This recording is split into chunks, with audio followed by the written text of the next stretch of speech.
Tudo bem, Jason? Oh, perdão. Hoje nós estamos batendo cabeça. Não, mas faz parte do jogo. Vai em frente. Posso? Opa! Vou lá, então. Jason Vieira conosco, economista. Bem-vindo, Jason. Bom dia para você. E nos perdoe, por gentileza. A gente é assim mesmo, tá? Vamos seguir falando, então, das pautas econômicas do governo que devem avançar agora na semana que vem. A Yasmin Costa trouxe essa informação sobre a reforma tributária. Pelo menos é a expectativa. Ontem, até o final do dia, ou pelo menos quase o final do dia, estava prevista a sessão de vetos, né? De análise de vetos do presidente no Congresso Nacional, entre eles o veto à desoneração da folha de pagamentos, e isso já não vai acontecer. Quais são suas expectativas em relação à reforma tributária? Será que vai? Esperamos que vá. Há uma expectativa grande, especialmente no mercado financeiro, em relação aos avanços dessas pautas, na retirada de diversos pontos que foram colocados e muitas vezes reforçados no Senado. Ou seja, aquilo que deixou a reforma tributária cara para o brasileiro. Há uma esperança ainda de que essa reforma tributária consiga reduzir esse IVA para algo mais próximo de 25%. Essa tentativa é muito válida por parte do Congresso, dado o contexto que nós estamos passando agora. E imaginar outra coisa, os setores estão reclamando muito, alguns estados estão reclamando muito, mas o processo de transição da própria reforma tributária, ele é longo, ele é um processo em torno de 10 anos. Ou seja, dá para se adaptar no meio do caminho, dá para tentar se ajustar, e o Brasil precisa urgentemente de uma reforma tributária. Desde antes de eu entrar na faculdade de economia, digamos há muitos anos atrás, isso já era uma discussão premente no mercado, já era uma discussão premente no Brasil, dado o contexto do que foi feito, principalmente depois da Constituição de 88. Ou seja, a necessidade de desburocratização do sistema tributário brasileiro, que é literalmente um dos piores do mundo, ela é mais do que urgente. Jason, agora um pouquinho, a gente mostrou uma frase do presidente Lula, dita por ele no BNDES, num evento ontem, em que ele critica críticos da dívida do Estado e diz que se você tem dívida para construir patrimônio, para fazer obra, para induzir o crescimento, isso não é necessariamente ruim. Ele cita lá determinados números, fala, não adianta ter tantos trilhões de reais no Tesouro, preciso arranjar dinheiro para fazer o país crescer, porque sem trabalho não tem salário, sem salário não tem consumo, e sem consumo o país vai à bancarrota. Como é que você avalia? Não é uma novidade, né, que o presidente Lula raciocine assim, ele faz críticas inclusive ao mercado, que ele diz que está sempre falando, mas ele não sabe exatamente quem é. Como é que você avalia o discurso do presidente? Primeiro, a falácia mais fácil de usar o mercado como se fosse um ente único, como se fosse de único pensamento e como se fosse uma série de pessoas sentadas numa sala, fumando charuto, discutindo, falando das maldades contra o povo. Não é assim que funciona. E outra coisa, as pessoas se endividarem, por exemplo, para comprar um imóvel, um financiamento, obviamente elas vão fazer isso dentro da sua própria capacidade financeira. E este endividamento, obviamente, faz com que você não fique no vermelho. Ou seja, uma pessoa física ou uma indústria que precise, de certa maneira, ter financiamentos, créditos para continuar funcionando, ela também tem expectativa de ter receitas. E essas receitas fazem com que não fique no vermelho. O problema é ficar no vermelho, e isso que o governo parece que nesse discurso fácil, essa tentativa de uma pequena falácia, ele tenta deixar de lado. Deixar de lado que, primeiro, dinheiro não leva desaforo para casa, uma coisa muito nítida. Depois, ficar imprimindo dinheiro é o que, por exemplo, levou a Argentina, que imprime dinheiro literalmente para pagar as contas do mês seguinte, e a Venezuela, a bancarrota que chegaram agora. Ou seja, tem que sim tomar muito cuidado com o dinheiro, tem que sim tomar muito cuidado com a dívida pública, tem que ter muito carinho e cuidado, porque o dinheiro público é o dinheiro do povo, do pagador de impostos. E o governo precisa saber gerir isso de maneira correta. Não adianta Estado inchado, não adianta um Estado pesado, paquidérmico, e o governo dizer que estamos sofrendo porque o mercado não gosta que nós gastemos. Não, o mercado não gosta que se fique no vermelho. Se tiver dinheiro para gastar e sobrar dinheiro para pagar as contas, não tem o menor problema. Agora, Jason, quero voltar a falar sobre a questão da sessão de vetos do presidente Lula, que aconteceria hoje, mas não deve acontecer.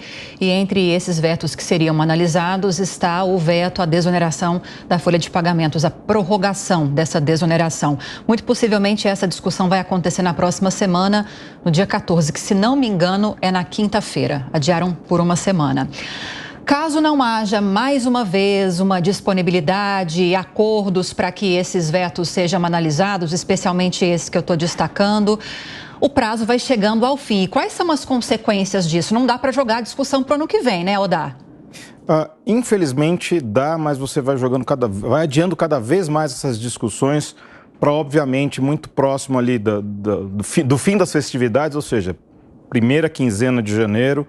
Ainda você tem um recesso parlamentar, a coisa pode ir mais para frente ainda. Ou seja, você poderia quebrar o recesso parlamentar porque você tem temas importantes no Congresso que deveriam ser discutidos, continuar a ser discutidos, e o Congresso poderia continuar trabalhando como todas as pessoas normais fazem. Ou seja, a necessidade de continuar trabalhando, de repente, numa empresa, por conta de temas importantes que estão acontecendo, você adia suas férias, como diversos de nós já fizemos.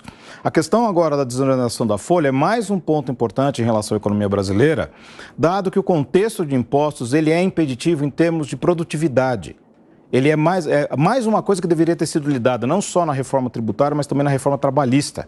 Esse excesso de custos que impacta as empresas na contratação é uma coisa que acontece, é raro se ver no mundo a quantidade de impostos que se tem em cima de um trabalhador brasileiro. E isso, obviamente, impacta o salário final do trabalhador. Com o tempo, o processo é de retornar isso ao trabalhador e, de certa maneira, fazer com que o empregador tenha melhores condições. Agora, a questão do veto, ela vem exatamente por conta da ânsia do governo em fazer uma arrecadação muito grande por conta do que nós falamos agora há pouco, do excesso de gastos.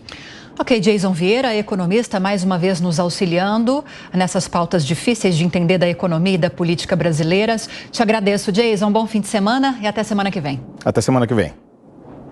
São 7h26. Vamos continuar falando sobre os assuntos importantes do dia aqui no Jornal da Manhã com o Roberto Mota e com José Maria Trindade, hoje nos fazendo companhia aqui. Bem-vindo, meus amigos. Trindade, um prazer falar com você por aqui pela primeira vez.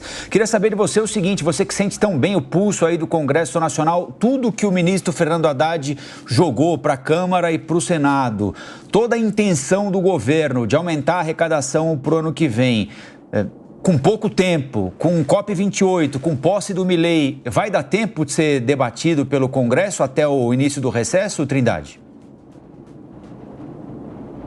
Está difícil e há resistências, viu? Muito bom dia, Rafael, bom dia, Lívia, bom dia, Mota, meu colega de Pingos, que estamos hoje aqui no Jornal da Manhã. Olha, há uma preocupação geral no Congresso Nacional sobre a dívida e sobre a possibilidade de aumentar os gastos públicos. Está sendo formada no Congresso Nacional uma frente contra aumento de impostos, para se ter uma ideia. Essa chamada pauta econômica do governo tem entraves e dificuldades no Congresso exatamente porque a intenção é arrecadar. O debate no Congresso é de tirar o foco da arrecadação e centrar em corte de gastos. Mas o próprio Congresso Nacional não contribui. Por exemplo, aprova projetos que aumentam os gastos públicos, né? Entre esses projetos está esse de prorrogar a desoneração da folha de pagamento de 17 setores da economia. É uma prorrogação correta, é um setor que emprega muito e isso é importante para a economia e para o trabalhador. Mas é um contraditório no discurso do próprio Congresso Nacional. E veja que contradição. Até deputados e senadores considerados liberais defendem o ministro da Fazenda, Fernando Haddad. É que eles veem no discurso de Fernando Haddad uma fala contra a gastança do governo e contra, inclusive, a intenção do presidente Lula, viu? Então veja que contradição, os liberais apoiando o Fernando Haddad. Veja que ponto a gente chegou. Bom dia, Zé Maria, bom dia, Colombo, bom dia, Lívia, bom dia, nossa audiência. A gente ouviu agora alguém do Ministério da Fazenda falando sobre expectativas para 2024, dizendo que vai ser aberto um novo ciclo de reformas econômicas. Ora, esse ciclo já começou com aumento de impostos, o veto, a desoneração da folha, taxação de compras no exterior, inclusive as compras de menos de $50, repetidas declarações do Ministério do Trabalho, dizendo que ele quer regular o trabalho por aplicativo, impedir o trabalho no final de semana e até reverter a reforma trabalhista. O novo ciclo já começou e é um ciclo de cobrança de impostos e de atrasos.